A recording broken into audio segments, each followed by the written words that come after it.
अगर आप शहर के मगजमारी से दूर कहीं गांव में रहते हैं और चाहते हैं कि आप अपना खुद का एक बिजनेस शुरू करें, लेकिन आपके पास आइडिया की कमी है कि बिजनेस कौन सा करूं, क्योंकि करने को तो बहुत कुछ है, लेकिन जिस बिजनेस में मुनाफे की गारंटी ज्यादा है, अक्सर लोग उसमें ही अपनी किस्मत आजमाते हैं। आज की इस वीडियो में आपको हम ये बताएंगे कि गांव में रहते हुए भी आप अपने बिजनेस को कैसे शुरू कर सकते हैं, क्योंकि आज हम आपको ऐसे ही 5 अलग अलग बिजनेस आइडियाज के बारे में बताएंगे। हो सकता है कि जिस ताबड़तोड़ आइडिया की तलाश आप कर रहे हैं, वो इंतजार आज इस वीडियो के साथ खत्म हो जाए और आप अपने बिजनेस की शुरुआत आराम से कर पाए। इस वीडियो में हम आपको ये भी बताएंगे कि इस बिजनेस को गांव में ही सेटअप करना क्यों जरूरी है। तो बने रहिएगा वीडियो में स्टार्ट से लेकर एंड तक। Rubber floor mat making. Rubber floor mat जब बात आपके घर की आती है या फिर आपकी चमचमाती गाड़ी की, ये रबर फ्लोर मैट दोनों जगह इस्तेमाल होते हैं और इसीलिए इन मैट्स की आज के समय डिमांड भी काफी ज्यादा है। इस तरह के बिजनेस को अगर आप शुरू करना चाहते हैं तो जिन इक्विपमेंट्स की आपको जरूरत पड़ने वाली है, उनमें से एक है मिक्सिंग मिल, रबर नीडर और हाइड्रोलिक प्रेस मशीन। इक्विपमेंट्स के अलावा अब हम बात करते हैं रॉ मटेरियल्स की। रॉ मटेरियल्स के लिए जिन चीजों की जरूरत पड़ती है वो है carpet fibre, rubber granules, plastic foam, different colours और केमिकल्स और अलग अलग कलर्स। ये तो बात हुई रॉ मटेरियल्स और इक्विपमेंट्स की। तो आइए अब हम देखते हैं कि बिजनेस को शुरू करने के लिए आपको कौन कौन से लाइसेंसेस की जरूरत पड़ेगी। आपको जरूरत पड़ेगी उद्योग आधार रजिस्ट्रेशन सर्टिफिकेट की, ब्यूरो ऑफ इंडियन स्टैंडर्ड का सर्टिफिकेशन, जीएसटी रजिस्ट्रेशन और इसके साथ पंचायत से आपको एनओसी भी लेना पड़ेगा। अब सबसे जरूरी चीज, आपको इस बिजनेस को शुरू करने के लिए कितने स्क्वायर फीट एरिया की जरूरत पड़ेगी। तो अगर अनुमान लगाए तो 900 से 1200 स्क्वायर फीट एरिया की आवश्यकता आपको पड़ सकती है। इस बिजनेस के लिए आपकी जेब से स्टार्टिंग में 18 से 20 लाख रुपए की इन्वेस्टमेंट लगेगी। तो वहीं अगर प्रॉफिट्स की बात करी जाए तो आराम से 20 से 50% का प्रॉफिट आप आसानी से इस बिजनेस के जरिए कमा सकते हैं। Nail polish manufacturing business idea. महिलाओं को नेल पॉलिश कुछ ज्यादा ही पसंद होता है और ज्यादातर महिलाएं अपने कपड़ों के रंग के साथ इन नेल पॉलिशेस को लगाना पसंद करती हैं। इसी वजह से मार्केट में नेल पॉलिश की डिमांड में बढ़ोतरी भी हुई है। ये इस तरह का बिजनेस है जो हमेशा ही एवरग्रीन रहेगा, क्योंकि महिलाएं सजने संवरने के लिए नेल पॉलिश तो यूज करती ही हैं। कई ऐसी कंपनियां हैं जो नेल पॉलिश बनाती भी हैं और करोड़ों का मुनाफा भी कमाती हैं। आप भी इस बिजनेस में अपना हाथ आजमा सकते हैं, वो भी 5 से 6 लाख रुपए के इन्वेस्टमेंट के साथ ही। इसके लिए आपको क्या करना है ये हम बता देते हैं। नेल पॉलिश के बिजनेस को शुरू करने के लिए आपको जिन इक्विपमेंट्स और मटेरियल्स की जरूरत पड़ेगी, उनमें सबसे पहला आता है केमिकल ब्लेंडर, एक बड़ा सा स्टेनलेस स्टील बॉयलर, तरह तरह के laboratory devices, weighing balance machine और ऑटोमेटिक लिक्विड फिलिंग मशीन। इन सभी मशीनों को इंस्टॉल करने के लिए आपको 1200 स्क्वायर फीट तक के एरिया की जरूरत पड़ सकती है। अब बात करते हैं रॉ मटेरियल्स की। इसमें आपको नाइट्रोसेलुलोज, प्लास्टिसाइज, अलग अलग पिगमेंट्स और थिकनिंग एजेंट्स की जरूरत पड़ेगी। इन सब के अलावा आपको ड्रग्स और कॉस्मेटिक्स एक्ट 1940 के तहत manufacturing licence, registrar of companies India के रजिस्ट्रेशन और एनओसी का इंतजाम करना पड़ेगा। आपका प्रॉफिट आपकी मैन्युफैक्चरिंग और आपके नेल पॉलिश की क्वालिटी पर डिपेंड करता है। Naphthalene ball making process. ये है नैप्थलीन बॉल जो हर घर में अवेलेबल रहती है। बात करी जाए इसके इस्तेमाल की तो इसे गर्म कपड़ों के बीच में रखा जाता है।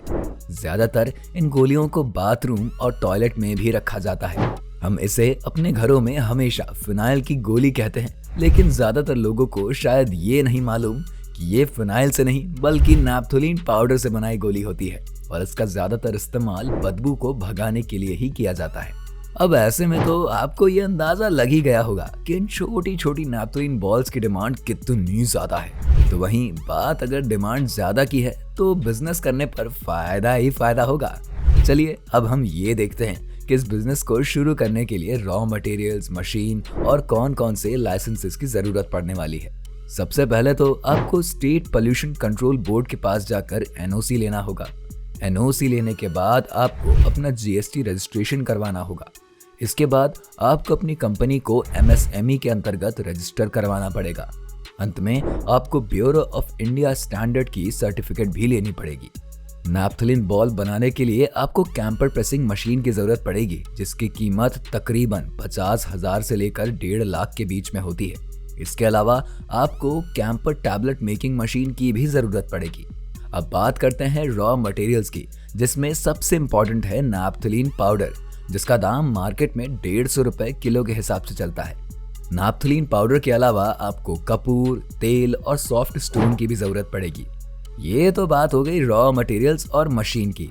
अब बात करते हैं आपकी इन्वेस्टमेंट की, जो आपके मतलब की बात है। एक एस्टिमेट कॉस्ट की अगर हम बात करें ना, तो स्टार्टिंग में आपकी जेब से 3 से 4 लाख का इन्वेस्टमेंट लग सकता है, और अगर सब कुछ सही रहा तो आप महीने में आराम से 50,000 रुपए तक का मुनाफा कमाकर अपनी जेब में रख सकते हैं। क्योंकि जिस तरह से आज के समय नैप्थलीन बॉल्स की डिमांड है, उसे देखकर इतना प्रॉफिट तो आराम से कमाया जा सकता है। कॉटन बड मेकिंग बिजनेस। अगर आप इन कॉटन बड्स का इस्तेमाल करते हैं तो आपको अच्छे से पता होगा कि इसकी डिमांड कभी कम नहीं होने वाली, और डिमांड कम नहीं होगी तो बिजनेस करने में फायदा ही फायदा होगा। इसका इस्तेमाल इलेक्ट्रॉनिक डिवाइसेस की सफाई से लेकर कान की सफाई और महिलाओं को मेकअप लगाने के लिए तक किया जाता है। अब जिन मशीनों का इस्तेमाल आपको इसकी मैन्युफैक्चरिंग के लिए करना है, उनमें से एक है spindle fabrication machine, cotton buds making machine, और साथ में आपको पैकेजिंग मशीन की भी जरूरत पड़ेगी। इसके अलावा अब देखते हैं कि रॉ मटेरियल्स के रूप में आपको क्या कुछ चाहिए होगा। सबसे पहले आपको कॉटन की जरूरत पड़ेगी, जो काफी ऑब्वियस सी बात है।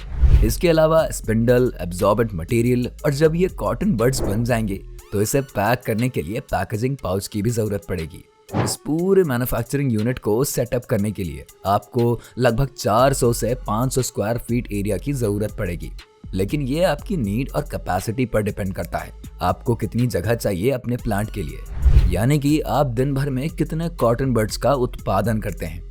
तो चलिए अब ये जान लेते हैं कि इस बिजनेस को शुरू करने के लिए कितने रुपयों तक का इन्वेस्टमेंट लग सकता है। तो अगर हम बात करें एस्टिमेट निकालने की, तो तकरीबन 5 लाख तक का इन्वेस्टमेंट इसमें लगने वाला है, जिससे 1 लाख से ज्यादा पैसे तो आपके इक्विपमेंट्स पर ही लग जाएंगे। जूट रोप मेकिंग बिजनेस। दोस्तों, ये बिजनेस आपको आराम से दिन का 12,000 बना के देगा, क्योंकि जूट से बनी हुई रस्सियों का इस्तेमाल आज के समय बड़े लेवल पर किया जा रहा है, और इसका एक ही रीजन है कि ये काफी मजबूत मानी जाती है।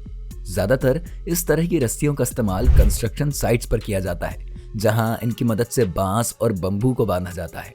अब आप खुद सोचिए, हर साल ना जाने कितने कंस्ट्रक्शन के काम होते हैं, तो इन जूट रोप्स की डिमांड कभी कम तो नहीं होने वाली।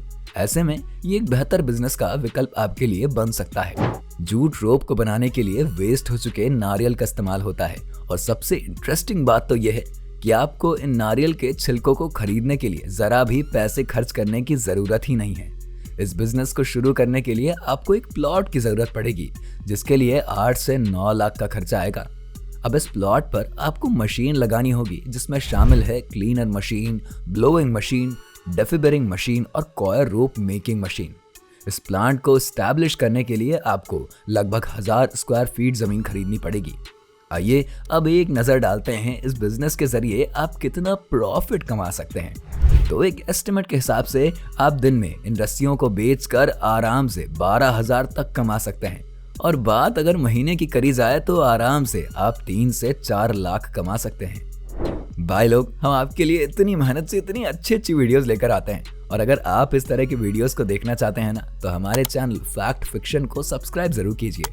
पास में बने बेल आइकन के बटन को भी दबा दीजिए, और साथ में अगर ये वीडियो अच्छी लगी हो ना, तो इसे लाइक और शेयर जरूर कर देना, क्योंकि आपका एक लाइक हमारे लिए किसी मोटिवेशन से कम नहीं होता है।